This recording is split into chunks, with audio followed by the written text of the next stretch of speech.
Good evening, literary lovers of the interwebs. I'm Snow White, resident princess, and today we're diving back into chatting about one of my all-time favorite topics, literary horror, and more specifically, Edgar Allan Poe. Nah, I'm not gonna do the voice the entire video. Honest to goodness though, seeing one of my all-time favorite authors being a trending topic during Halloween season just feels so right. Question for y'all, what's your favorite work of Poe's? Don't worry, mine will be mentioned at some point today, but let me know yours in the comments, and welcome to the top 5 Edgar Allan Poe stories scarier than the fall of the House of Usher. Number 5, The Black Cat. In the murky depths of Edgar Allan Poe's macabre imagination, The Black Cat emerges as a spine-chilling tale of obsession, guilt, and descent into madness. First published in 1843, this story plunges us into the disturbing psyche of an unnamed narrator who transitions from an animal lover to a horrid tormentor. The narrative begins with the narrator's deep affinity for pets, particularly his fondness for a black cat named Pluto. Over time, Booze casts a dark shadow over his life, leading to a sinister transformation, and in a drunken rage, he gouges out Pluto's eye, a gruesome act that sets the stage for the horrors to come. As the narrator's descent into cruelty accelerates, Pluto becomes increasingly terrified of him,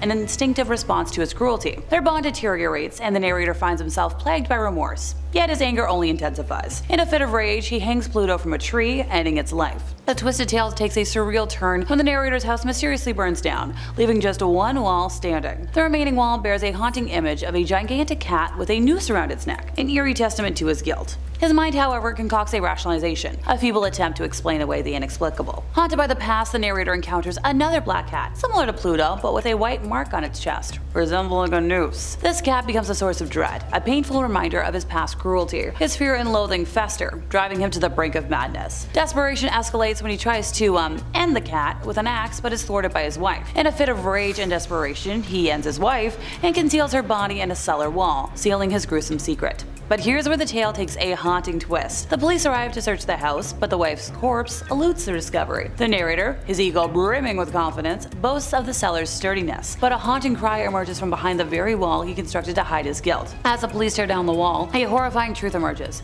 His wife's lifeless body is revealed, and atop her head sits a black cat, alive and well. It's a nightmarish tableau, a grotesque revelation of the narrator's descent into madness, with the cat, a twisted specter of Pluto, serving as a relentless reminder of his atrocities. The Black Cat is more than a tale of terror. It's a psychological study of guilt and the destructive consequences of moral decay. It's a chilling warning about the dangers of, alcoholism and the inescapable grip of remorse on the human soul. In the dark recesses of this story, we witness the unraveling of the human mind, a descent into madness that leaves quite the mark, much like the eerie image of the Black Cat and the noose on the cellar wall. Number 4, Berenice. So Poe's first horror story is the tale of a man so obsessed with his late wife's teeth that he digs up her grave to retrieve them. It was first published in the Southern Literary Messenger back in 1835. The story is narrated by Agaius, feel free to correct me if I'm wrong, who is preparing to marry his cousin. He tends to fall into periods of intense focus, during which he seems to separate himself from the outside world. Now Berenice begins to deteriorate from an unnamed disease until only her teeth remain healthy. Our narrator obsesses over them, and when Berenice is buried, he continues to contemplate her teeth. One day he awakens with an uneasy feeling from a trance-like state and hears screams. A servant reports that Berenice's grave has been disturbed and she is still alive. Besides our narrator was a shovel,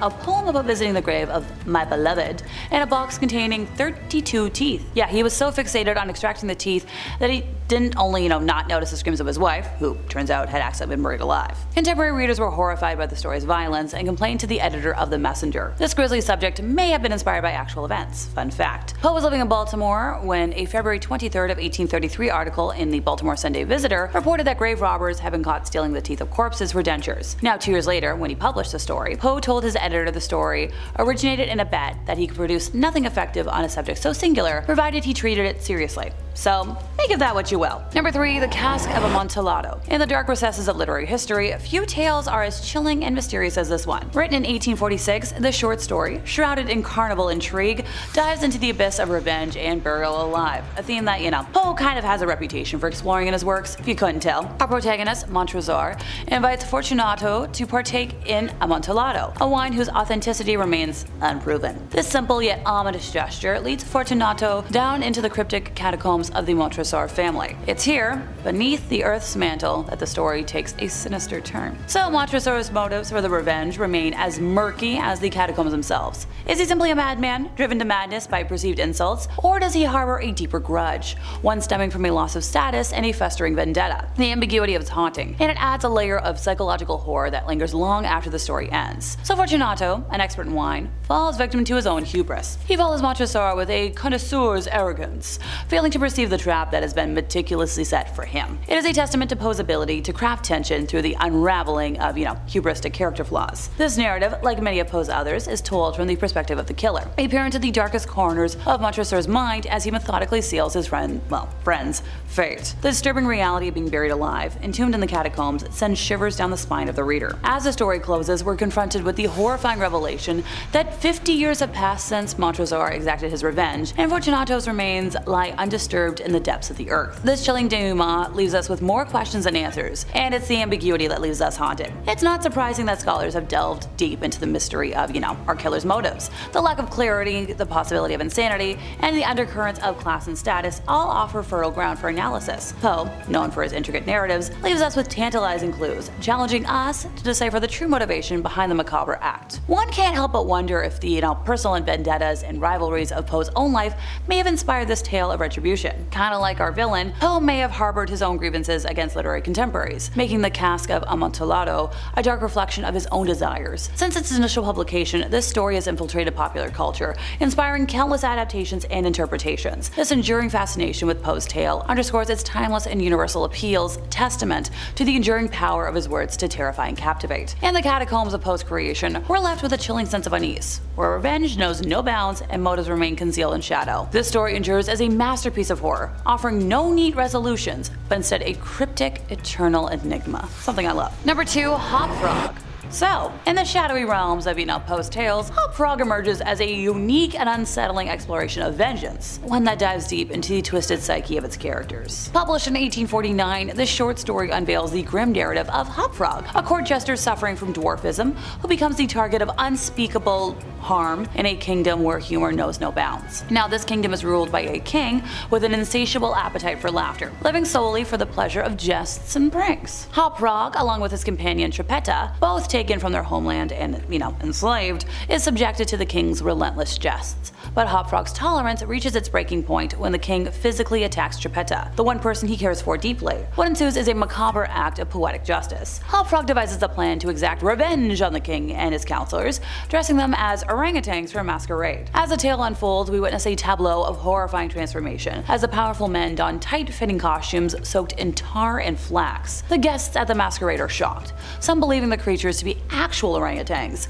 Chaos erupts and the doors are locked, sealing their fate. In a grisly crescendo, Hop Frog, using his ingenuity and a system of pulleys, elevates the chained men in costume high above the ground. As he ignites their outfits, we're plunged into a horrific scene, with the guests powerless to aid the writhing, burning figures. Yet it's not just a tale of revenge, but a narrative layered with symbolism and potential, autobiographical elements. The grating of Hop Frog's teeth, a recurring motif, may symbolize mortality, echoing Poe's fixation on the physical aspects of death. Poe's intent behind Hop Frog is intriguing. Much like the Cask, this story could be seen as a form of literary retaliation against a personal enemy. In this case, it's believed to be aimed at Elizabeth F. Ellet and her associates. The king and his counselors may represent Poe's perceived adversaries in the literary world, a reflection of, the controversies that swirled around him. There's a striking parallel between Hop Frog and Poe himself. Both were essentially kidnapped from their origins and had names thrust upon them. Furthermore, Hop Frog's vulnerability to, booze mirrors Poe's own sensitivity to it, despite the societal pressures at the time to consume. These autobiographical elements hint at a deeper connection between the author and his creation. The tale is also reminiscent of the tragic Bal des Ardents, a historic event where King Charles VI of France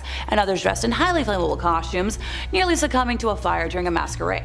It's possible that this incident served as inspiration for Poe's narrative, blending real-world horror with his imagination. In the unsettling finale, Hop Frog and Trippetta disappear, their fates left hanging in the balance. The story's ambiguous conclusion leaves us with a lingering sense of unease, echoing Poe's mastery of the eerie and the unexplained. And so, Hop Frog stands as a testament to Poe's ability to weave the darkest threads of human nature into a tapestry of literary revenge and horror. Number 1, The Telltale Heart. Out of all of Edgar Allan Poe's works, this is probably the one that's had the most influence on my life. My favorite. I vividly remember back in grade 9, my high school had a Halloween-themed arts night. I was a witch, and one of the older students did a dramatic one-man performance of it, and I was like, mesmerized. Also, you know, my favorite band of all time, Mariana's Trench.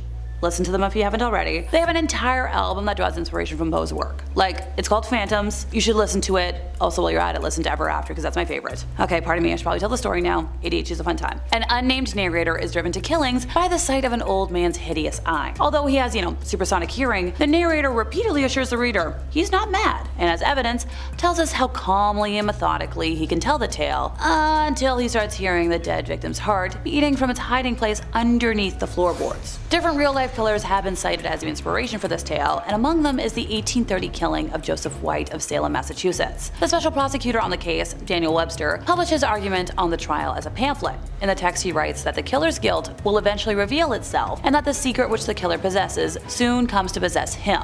It overcomes him. He feels it beating at his heart, rising to his throat, and demanding, you know, closure. He thinks the whole world sees it in his face, reads it in his eyes, and almost hears its workings in the very silence of his thoughts. It has become his master. Now, another possible source is the 1840, trial of James Wood for the death of his daughter. Wood pled that he wasn't guilty by reason of insanity, so the question was put to the jury whether, he was mad or not. The reporter covering the trial stated that, although Wood's calm demeanor might lead some to believe him a premeditated and, cool-blooded assassination rather than a madman, he believes this calmness is merely the cunning of the maniac, a cunning which baffles that of the wisest man of sound mind. The amazing self-possession with, which at times he assumes the demeanor and preserves the appearance of perfect sanity. Now, the jury in the case ruled in Wood's favor and sent him to an asylum. Oh, that messenger reporter I mentioned a moment ago? Edgar Allan Poe. And that brings us to the end of our time, and it's time for me to make a mug of tea and curl up with a good book. If you enjoyed my ramblings today, could you help us out by giving this video a like, subscribing if you aren't already, hit the bell for, more reading recommendations from us here at Top 5 Scary Videos,